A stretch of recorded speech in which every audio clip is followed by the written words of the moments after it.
நினைச்ச உடனே டக்குன்னு பூரி செய்ய இட்லி பாத்திரம் போதும். அது எப்படின்னு பார்க்கலாம். ஒரு கப் அளவு கோதுமை மாவு எடுத்திருக்கேன். இதுக்கு அரை கப் தண்ணி சேர்த்துக்கோங்க. டேஸ்ட்டுக்கு தேவையான உப்பு, ஒரு ஸ்பூன் அளவுக்கு ரவை சேர்த்துக்கோங்க. இதெல்லாம் சேர்த்து நல்லா மிக்ஸ் பண்ணி விட்டுருங்க.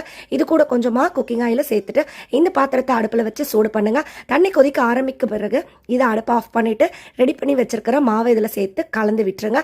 தட்டு போட்டு மூடி வைங்க. சூடு ஆறின பிறகு பூரி சப்பாத்திக்கு போல மாவை ஒன்று திரட்டி எடுத்துக்கோங்க. இது போல மாவு இப்போ செய்யறதுனால இந்த மாவுல செய்யற சப்பாத்தி பூரி ரொம்ப நேரத்துக்கு சாஃப்டா இருக்கும். குறிப்பா பூரி எண்ணெய் குடிக்காது. இதுல செய்யற பூரி ஹோட்டல் போல ரொம்ப நேரத்துக்கு உப்பலா இருக்கும். இப்போ எடுத்த மாவை நல்லா வட்டமா பெரிய சைஸ்ல சப்பாத்தி போல தேய்ச்சி எடுத்துட்டு இது போல் டம்ளர் யூஸ் பண்ணி வட்டமா வெட்டி எடுத்துக்கோங்க. ஒரே டைம்ல நிறைய பூரியை செய்யலாம். பூரி வட்டமாவும் இருக்கும். எடுத்த மாவுகளை இந்த மாதிரி இட்லி தட்டுல வச்சு ஆவியில ஒரு 2 to 3 நிமிஷம் வேக வச்சு எடுத்துக்கோங்க. வேக வச்ச பிறகு மாவோட சூடு குறைஞ்ச பிறகு ஒரு ஜிப்லா கவர்ல போட்டு வச்சுக்கோங்க. ஃப்ரிட்ஜில் வச்சு ஸ்டோர் பண்ணுங்க. நினைச்ச உடனே இல்ல கெஸ்ட் எல்லாம் வர போறாங்கன்னா முன்னாடியே ரெடி